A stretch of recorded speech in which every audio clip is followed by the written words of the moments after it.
सभी छोटे बड़े श्रोताओं को सुनीता भटनागर का प्यार भरा नमस्कार। ऑडियो स्टोरीज के हमारे चैनल कहानी जगत में आप सभी का स्वागत है। हिंदी कहानियों की श्रृंखला में आइए आज सुनते हैं जिंदर जी द्वारा रचित एवं सुभाष नीरव जी द्वारा हिंदी में अनुवादित कहानी 2 मिनट और रुक जा। घड़ी देखकर मिस्त्री ने बांस पकड़कर पेड़ से छलांग लगाई।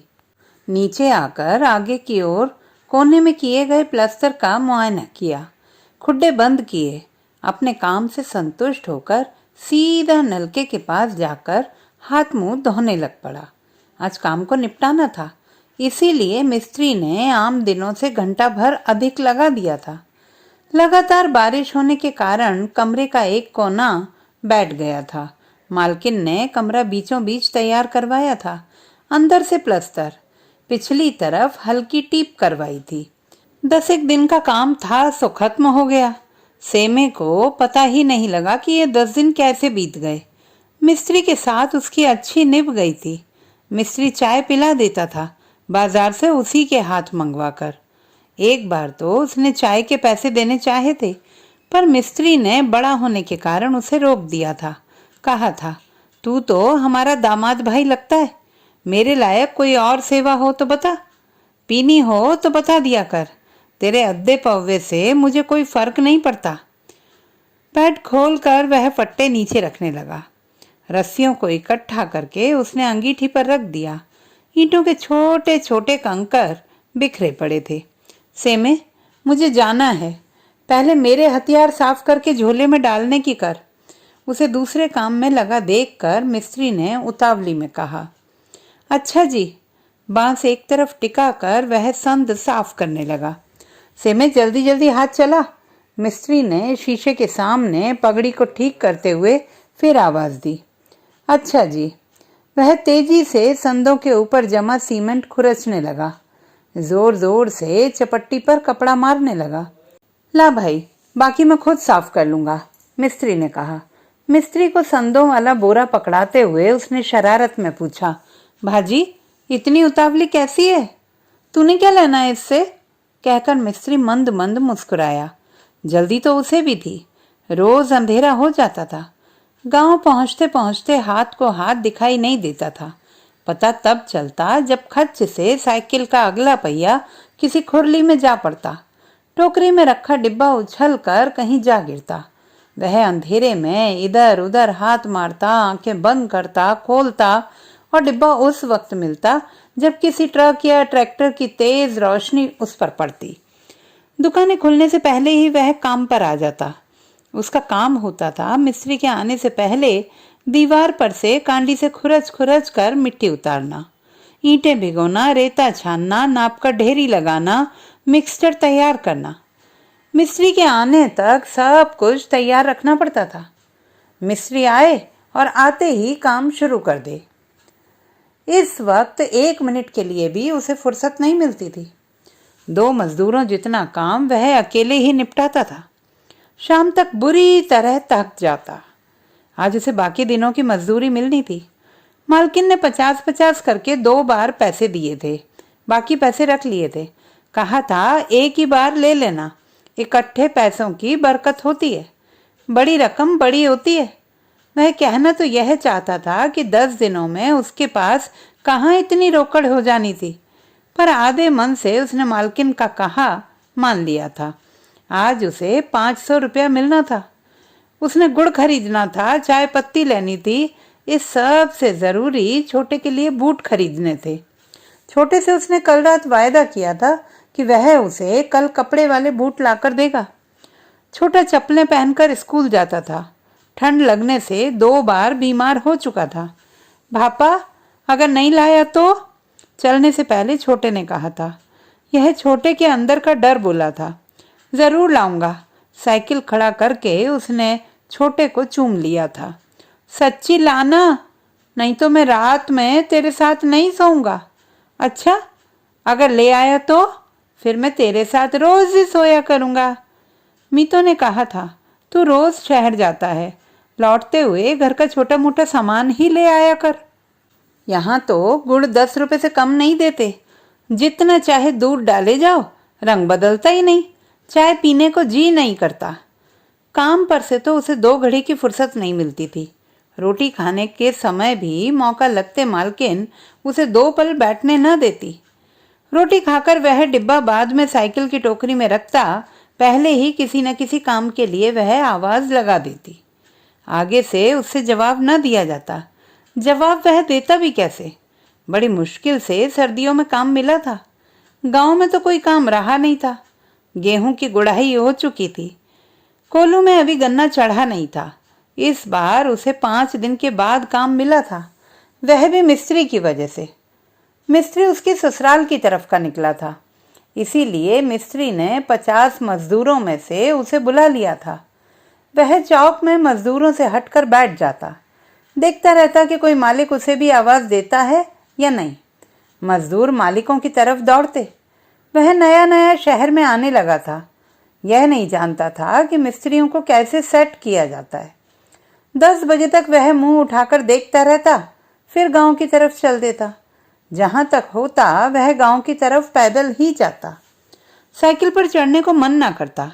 वह सोचता अभी गांव जाकर भी क्या करेगा, यूं ही कोई जमींदार आवाज लगा देगा, आज थोड़ी सी झूठी मेरे साथ ही लगा दे तो। थोड़ी सी झूठी आधी दिहाड़ी जितनी होती थी। अगर कहीं ज्यादा दिनों का काम हो तो भैयों को लगा लेता है। जिस भी मोटर पर देखो भैयों की टोली चलती फिरती मिल जाएगी। मिस्त्री को पैसे गिनते देखकर वह भी मालकिन की ओर चल पड़ा। मेरा भी हिसाब कर दो, उसने खंबे के साथ पीठ टिकाकर आहिस्ता से कहा। ठहर जा पुत्र, पैसे तो तूने लेने ही हैं, पैसे पूरे मिलेंगे, तू चिंता क्यों करता है। पहले ऐसा कर, वो फट्टे उठाकर छत पर रखा, ये अपने घर के हैं।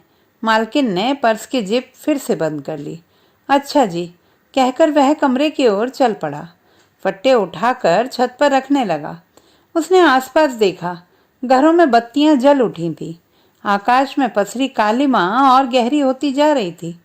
उसके हाथों में फुर्ती आ गई। उसे अपनी जल्दी भी थी, निक्के के लिए बूट खरीदने थे। नौजवान, क्या टाइम हुआ? आंगन में खेल रहे मालकिन के लड़के से उसने पूछा। अंकल जी, 6:30 बजने वाले हैं, लड़के ने रूखा सा जवाब दिया। उसने फिर आकाश की ओर देखा, अंदाजा लगाने लगा, टाइम कुछ ज्यादा लग रहा है। पहले तो 6:30 बजे इतना अंधेरा नहीं होता था, फिर आज क्यों? शक दूर करने के लिए उसने लड़के से दोबारा पूछा। नौजवान, अच्छी तरह देखकर बता। लड़के ने हाँफते हुए बकरे की तरह उसकी तरफ देखा और बोला, अगर यकीन नहीं आता तो आप घड़ी देख लो। वह झूठा सा पड़ गया था। फट्टे और रस्सियां संभालने के बाद वह नलके की ओर गया ही था कि मालकिन बोली, बेटा ये ईंटें रोड़े भी वहां से उठाकर फेंक दे, ये काम तुझे ही करना पड़ेगा, तेरे बाद इसे कौन करेगा? घर का कोई प्राणी काम करके राजी ही नहीं। तू ये ईंटें उठा, मैं चाय बनाती हूँ। कुर्सी पर से उठते ही शाल की बुक्कल ठीक करते हुए उसने कहा। उसने प्रत्युत्तर में कोई जवाब नहीं दिया। एक के बाद एक ईंट जोर से फेंकने लगा। मन ही मन सोचने लगा कि मालकिन आज बड़ी मेहरबान हो रही थी। चाय बनाने के लिए रसोई में गई थी। वह तो सिर्फ एक बार चाय पिलाती थी। एक दिन मिस्त्री का सिर दर्द कर रहा था। उसने सेमे से कहा कि वह मालकिन को कहे कि 2 कप चाय बना दे। सेमे को मालकिन की आदत का पता था। उसने चाय के लिए मालकिन को नहीं कहा था, बाजार से चाय बनवा लाया था। उसे मालकिन पर गुस्सा आ रहा था। 10 दिनों में जितनी देर वहां रहा, इस बाप की बेटी ने उसे टिककर बैठने नहीं दिया। यह भी कर ले, वो भी कर दे, कोई काम पीछे रह ना जाए। वह मिस्त्री से पहले आता था, बाद में जाता था। मिस्त्री जाते समय समझाता था, ले भाई सेमे, जाते वक्त मेरे हथियार अंदर रख देना, मेरी तरफ से छुट्टी समझ ले। सारे मालिक एक जैसे होते हैं, ये लेबर को बैठने नहीं देते, बहाना बनाकर निकल जाया कर। जब वह साइकिल को हाथ लगाता तो वह पीछे से आवाज अवश्य लगाती। उसकी आवाज में अथाह मिठास होती थी। सभी औरतें ऐसी ही होती हैं, पर शहर जैसी मक्कार नहीं। दूसरे पल सोचता, गांव में तो ऐसा नहीं होता। अगले 2 वक्त की रोटी खिलाते हैं, साथ में लस्सी, चाय और कई अच्छे बंदे तो दूध या शराब भी पिला देते हैं, वह भी जबरदस्ती। ऊपर से गन्ने चूसने के लिए मिल जाते हैं। छोलिया जितनी मर्जी ले लो। शाम को सब्जी वगैरह अलग। क्या मजाल कोई आगे से कुछ भी कहे। चलो, यदि कभी कुछ कह भी दिया तो क्या हो गया, पांचों उंगलियां एक सी तो नहीं होती। पर शहर में तो एक प्याली चाय की पकड़ाकर निपटा देते हैं। जब स्वाद आने लगता है तो प्याली खत्म भी हो जाती है। ना आदमी और मांग सकता है ना छोड़ सकता, सारा स्वाद ही मारा जाता है। एक बार फिर उसे भैयों पर गुस्सा आने लगा, पर अगले ही पल मालकिन चाय की प्याली लेकर उसके पास खड़ी हो गई। बेटा, तेरा गांव कौन सा है? लद्दड़ा। बाप का क्या नाम है? चाय भी पीता जा, साथ ही साथ एक हाथ से ईंटों के टुकड़े भी पीछे फेंकता जा। चानड़ राम। कहाँ ब्याहा है? ये लकड़ी उठाकर छत पर रखा पहले, नहीं तो फिर तो भूल जाएगा। जैतो मंडी। बड़ी दूर विवाह करवाया, संजोग ले गए। मालवे की औरतें बड़ी अच्छी होती हैं। तेरी घरवाली कैसी है? अच्छी औरत है। तेरे संग लड़ती तो नहीं? बिल्कुल नहीं, मैंने देखा है। मालवे की औरतें बातें बहुत करती हैं। हाँ जी, तुम्हारी बात ठीक है, खाती भी ज़्यादा। मैंने कभी इस बात की ओर ध्यान नहीं दिया। बच्चे कितने हैं? जाने से पहले फावड़े से नींव के साथ साथ रेता जरूर लगा देना। फर्श तो अभी ठहर कर लगवाएंगे, जब लगवाएंगे तुझे ज़रूर बुलाऊंगी। दो। फिर तो तू बड़ा समझदार निकला। महीने का 2000 तो कमाई लेता होगा। देख, इस तरफ रेता कैसा बिखरा पड़ा है। नहीं जी, काम लगातार मिलता नहीं। चल, दूसरों से तो अच्छा है। उसने मालकिन की ओर देखा, वह हंस रही थी। कोई खर्चा नहीं, जिनके यहाँ काम किया चाय पानी वो पिला देते। ढीला सा उसने जवाब दिया। मन ही मन में कहा, जैसे तुम। तेरी घरवाली भी किसी के काम करने जाती है? हाँ जी, लंबरदारों का गोबर कूड़ा उठाने जाती है। 2 वक्त या 1 वक्त? यह देख, तेरे पैर के पास साबुत ईंट पड़ी है। सवेर के वक्त ही। कितने पैसे मिल जाते हैं? 300 रुपया महीने का। चलो, खाली बैठने से तो 100 गुना अच्छा। ये सरिया बच गया था? हाँ जी। मालकिन ने सरिया उठाकर अंगीठे पर रखने का इशारा किया। बेटा, बच्चे स्कूल जाते हैं? हाँ जी, बड़ा 5वीं में पढ़ता है, छोटा दूसरी में। बड़े का क्या नाम है? शिव। और छोटे का? सैफी। फिर तो तेरी घरवाली बड़ी समझदार हुई। ये बड़ी ईंट उठाकर वहाँ रखा। ऊपर वाले की मेहर है, वह मुझसे सियानी है। जिसकी किस्मत सीधी हो उसका सब कुछ सीधा होता है। औरत सियानी हो तो घर स्वर्ग बन जाता है। ये खंबे को उठाकर वहाँ रख दे तो। उसने 10-15 ईंटों वाले खंबे को नीचे की ओर से थोड़ा हिलाया, पर खंबा बहुत भारी था। तू ऐसा कर, इसे खींचकर दीवार के साथ लगा दे। मुझसे तो यह हिलता ही नहीं। ना मेरा बेटा, अगर तुझसे नहीं हिलता तो बता और किससे हिलेगा। खींच घसीट कर उसने खंबे को दीवार के साथ टिका दिया। साइकिल की तरफ गया, यह देखने के लिए कि ट्यूब हवा ठीक है। हाथ मुंह धोने का समय ही नहीं बचा। अंधेरा घना हो गया था। हल्की हल्की हवा चलने लगी थी। एक बार तो उसके मन में आया कि जल्दी से साइकिल उठाकर दौड़ जाए, पर उसे तो पैसे भी जरूर लेने थे। बेटा, यह अब कौन रखेगा? क्या ये फावड़े और तसले? मुझे अपने घर भी जाना है, बहुत ज्यादा टाइम हो गया। अब आप खुद ही दे आना। ना मेरा बेटा, 5 मिनट में तू कौन सा लेट हो चला है। सोना ही तो है घर जाकर। ये किराए पर लाए हुए हैं, अगर आज न दिए तो 1 दिन का किराया और पड़ जाएगा। उन्होंने तो पहले ही ताकीद की थी, जैसे साफ सुथरे लेकर चले हो वैसे ही वापस लाना है। ये साथ ही घर में दुकान है। माताजी बाहर अंधेरा शब्द गले में ही कहीं अटक गए थे।